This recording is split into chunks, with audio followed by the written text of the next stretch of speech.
Good morning. My name is Cheryl Woodard, and I'm one of the meditation teachers here at Ecumenical Buddhist Society of Little Rock. I'm coming to you today from our bookstore where, because there's a meditation going on in our shrine room and a silent 30-minute sitting. I'm doing this series of little 10-minute practices because I've been talking to people, and people are busy, don't have enough time to do the traditional sitting an hour a day or whatever in meditation. And so I thought over the years I've heard many teachers offer things to do, what they call on the spot meditations. And so today I want to offer one about generating compassion, especially in a time of crisis. So, for example, I'll just tell the story of a friend of mine who has serious health issues, like a life-threatening illness. And he was in the hospital getting a series of tests to find out how his condition was progressing, and it was terrifying. And as he felt himself waiting, in his hospital gown, waiting for the next step of the procedure, he felt panic arising in him, and he was just basically getting lost, quickly getting overwhelmed. And he did this very simple thing, which was to think about, just turn his attention toward the other people in the room with him. And then, the nurse that was tending to him, all the people, the receptionist at the front of the office that had logged him in, the guards at the door of the hospital, all the people who were working there that day, but also especially all the other people who were in the hospital for God knows what reason. And he just made himself be curious about those people, about all of those people, and especially people that might be facing the same kind of life and death situation that he was facing. And he paused, deliberately made himself feel a kinship for the people in the same boat as him. And he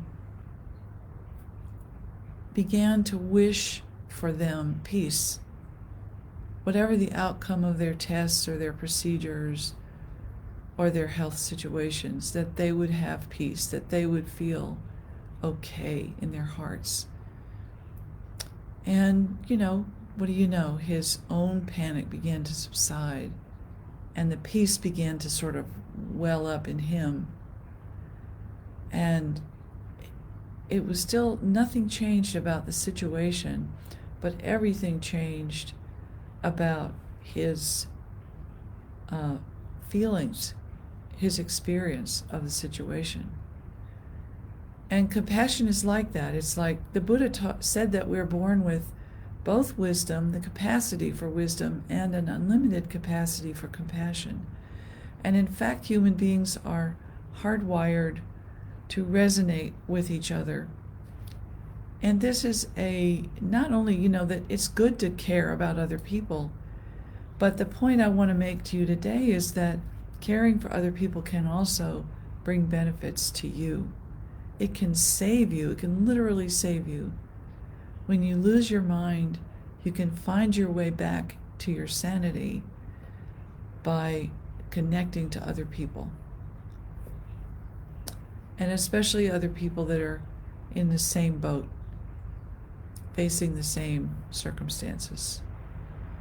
So this is the exercise I want to offer you today. And let me say this.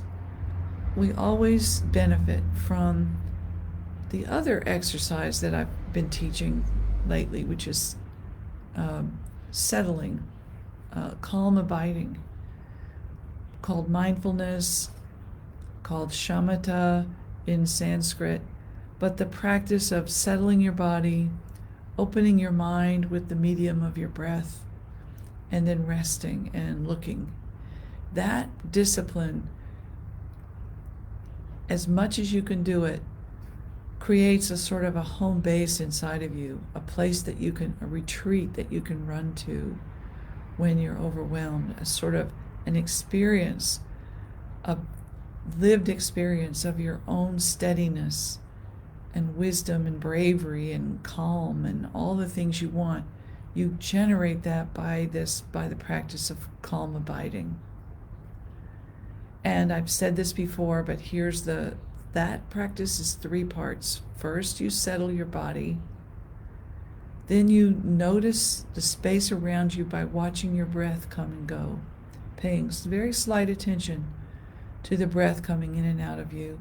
You connect in that way to the space around you. And then you drop all effort and just look at what's going on. Just observe. Like a person sitting on a park bench, you just look and see what's going on. So that's the calm abiding meditation, and I encourage you to do that as much as you can and as often as you can. Do it for 5 minutes every day. But this is something else. If you've been doing that, this compassion practice will be helpful, will be stronger, because you will have within you already a place that you could run to, or that will open.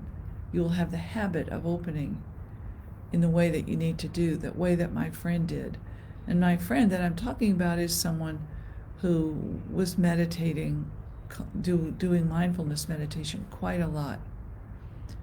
So he has a discipline, he has a connection, he has a familiarity and a relationship with his mind based on calmness and peace that he can invoke in a crisis. But even if you don't have that calm, abiding, steady discipline, you can do this compassion exercise when you need to, because compassion is like a match that lights a spark. It starts a fire. And the compassion is already in you. It's part of you. When you hear a baby cry, you want to do something about it. You know, we are filled with compassion, and so when you yourself are in crisis, you can call out to other people who invoke the compassion of the people around you. You can be honest and say, "I'm scared. I need help." You know, that's one way to relate to compassion. That is a very good and powerful way to do it. But you can also, even if that's not possible, you can't speak, you're so scared, you can turn your attention towards people. Direct your mind towards people who might be in the same boat as you, and spark your own compassion for them. And then it's as if someone had come and put their hands on your shoulders or hugged you. You're hugging yourself. You're hugging the world, and in a way, you're hugging yourself. So, in the crisis, in the moment when somebody tells you something you don't want to hear, something terrifying is happening, you're outraged at somebody and you just so much want to lose your temper. You know that it would be horrible to say what you want to say, but you want to say it, but you don't want to say it. You can stop. You can just turn your attention to all the countless human beings right there in this city, or all around the world, or all throughout time, who have felt this same intense emotion, who have had to struggle with this same intense emotion. And you can send them visualize yourself sending them warmth, sending them light, sending them peacefulness, wishing them that they find peace and relaxation and rest and relief. And picture that it's received on the other end like a cool breeze on a hot day, this wish reaches people and makes them feel better. Just turn your attention to doing that for a minute and see what happens. So that's all I want to say today. Be well, be safe, practice mindfulness as much as you can, and don't forget about compassion. It's a very useful tool. Have a good day.